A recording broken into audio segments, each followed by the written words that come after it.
पता लगा। न्याय की इस लड़ाई में मैं उनके साथ हूँ। लेकिन मैम जहाँ जैसे हरियाणा में जिस प्रकार से चीजें सामने आई, आपकी तस्वीरें सामने आई, नैना जी हमारे साथ मौजूद हैं। आपने देखी होगी एक वीडियो कि मनोहर लाल खट्टर वहाँ बैठे थे, आपने अपना दुपट्टा उतार कर रख दिया, उसकी वजह जानना चाहेंगे पहले। वो मैम नहीं बताऊंगी, वो सब आपको पता ही है, फिर इतना लंबा मैं क्यों बताऊं। आज इनके समर्थन में आई हूं तो इनका ही मुद्दा मैं उठाऊंगी कि इनके साथ न्याय होना चाहिए। देश की बेटियों को, मैं भी देश की बेटी हूँ, वो भी देश की बेटी हूँ, सबको न्याय मिलना चाहिए। सामने आया था कि जो आपका गांव है वहाँ से दूर दूर तक कॉलेजेस नहीं है, बेटियों के लिए उतनी सुविधाएं नहीं की गई हैं। हमारे गांव में तो जी बताने बैठूंगी तो बहुत सारी समस्याएं हैं।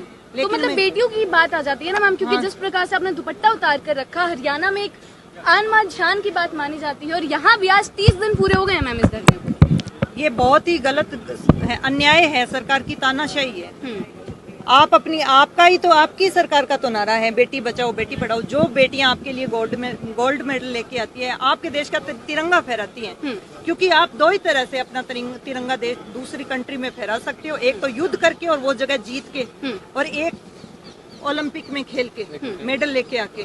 तो वो युद्ध वाली तो वो बहुत हो जाता है, किसी जगह पे कब्जा करना या उसको, उसमें बहुत जान माल का नुकसान, पैसे का ये होता है। इसमें खिलाड़ी की 100% खुद की मेहनत होती है और नाम रोशन होता है देश का। आपने तिरंगे का नाम रोशन बोला, लेकिन मैम जो बृजभूषण शरण है जिसके खिलाफ आरोप लगे हैं, वो तो मेडल को 15 रुपए का बता रहे हैं। बोल रहे हैं कि मेडल क्यों वापस करना है, करोड़ों रुपए की जो ट्रेनिंग में लगे उसको वापस कीजिए, मेडल तो 15 रुपए में बिक जाएगा। उनकी सोच है मैम। मेडल जो 15 रुपए का बता रहे हैं वो उनकी सोच है।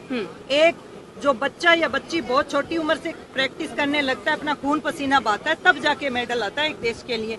15 रुपए का उनके लिए होगा, उनके लिए होगा। वैसे तो सरकार जो कलेक्टर है वो इंडिया का सबसे टफ एग्जाम है जी, लेकिन एक 5 पढ़े हुए मंत्री के सामने ऐसे यूं करके खड़ा कर देते हैं ये, तो फिर वो मेडल को तो वो 15 रुपए का बताएंगे ना। मैम 1 महीना से ज्यादा गुजर गया लेकिन अभी तक कोई सुनवाई नहीं हुई, क्या कहना चाहेंगे? ये कहना चाहूंगी कि जल्द से जल्द सुनवाई करो। आप बेटियों को बचाने की बात कर रहे हो, बेटियों को पढ़ाने की बात कर रहे हो, फिर किस बात की? कभी आप कहते हो, उलझाते हो हमें हिंदू राष्ट्र बनाने के बारे में, कभी कुछ बनाने में, कभी रुपयों के मामले में देश को लाइन में लगा रहे हो। तो न्याय दे दो हमें। बेटियों को बचा के फिर क्या करोगे जब बेटियां जो जिंदा है उनको न्याय नहीं दे रहे हो? पेट वालों की आप रक्षा कर रहे हो। आपका कितना समर्थन रहेगा? मेरा किस तरह से समर्थन रहेगा? 100% समर्थन रहेगा। मैं अपने गांव में बैनर लगाऊंगी, गांव में जाके जागरूक करूंगी इस आंदोलन के बारे में। मैम 30 दिन तो हो गए धरने को, आपने अभी हिंदू राष्ट्र का जिक्र कर दिया। मैं ये बताना चाहूंगी कि कई बार ऐसा हुआ कि यहाँ पर ये धरना चल रहा है और इसी के सामने ही कई बार देखा गया कि हिंदू राष्ट्र की मांग करते हुए लोग आए, और उनकी ये मांग थी कि इसी 15 अगस्त को देश को हिंदू राष्ट्र घोषित कर देना चाहिए। ये बताइए मैम, इतने सालों से, 75 सालों से हमारे साथ मुसलमान रह रहे हैं, कभी कोई खतरा नहीं हुआ। अब क्या हो गया कि हमारे आने वाली पीढ़ियों को मार देंगे, काट देंगे? इतने साल नहीं काटा, अब कैसे काट देंगे ये? अब उनसे खतरा कैसे हो गया? हम उनके साथ खेले हैं, कूदे हैं, उनके साथ बड़े हुए हैं, उनके घर का हमने खाया, हमारे घर का उन्होंने खाया। अब उनसे खतरा हो गया हमें? जो हमारे पड़ोसी हैं, जो हमारे भाई बंद है, उनसे खतरा हो गया, वो हमें काट डालेंगे? इतने साल तो नहीं हुआ। मैम समर्थन में आप आई हैं, क्या सरकार से क्या अपील करना चाहेंगे आप? मैं सरकार से यही अपील करना चाहूंगी कि देश के आप मुखिया हो, प्रधानमंत्री हो, प्रधानमंत्री आप एक गरिमामयी पद पे हो, एक बहुत बड़े पद पे हो, आपसे न्याय की उम्मीद चाहती हैं। आप पार्टी लेवल पे मत जाओ कि आप बीजेपी के हो या उसके हो। आप बीजेपी के नहीं हो, ये आप हिंदुस्तान के प्रधानमंत्री हो। तो हिंदुस्तान के प्रधानमंत्री के नाते आप अपनी बेटियों को सुरक्षित करो।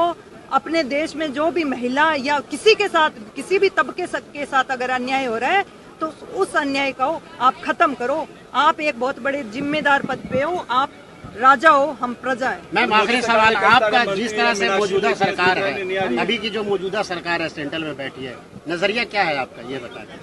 मैं तो ये कहूंगी कि सरकार को जल्द से जल्द ये सब खत्म करना चाहिए, क्योंकि अगर ये मुद्दा बाहर जाता है तो हमारी इमेज खराब होती है। सरकार की नहीं, हमारे देश की इमेज खराब होती है कि हम पड़ोसी देश के बारे में ऐसे ऐसे बोलते हैं। हमारे देश में क्या हो रहा है फिर? नैना जी, अब तो बृजभूषण शरण ने बोलते कि नार्को टेस्ट करवा लीजिए, और फिर ऐसे लोग सामने आ रहे हैं, शायद 2 भागों में बट गए लोग, क्योंकि सोशल मीडिया पे देखा जा रहा है जैसे ही उन्होंने बोला कि नार्को टेस्ट करवा लीजिए, बोल रहे कि लो सच्चाई है इसलिए सामने आ रहा है, और बोल रहे नार्को टेस्ट करवा लीजिए। वो उनकी सोच है मैम, जो जिसकी जैसी सोच होगी वो वैसी बात करेगा, लेकिन मैं पूरा समर्थन में हूँ। चलो जी।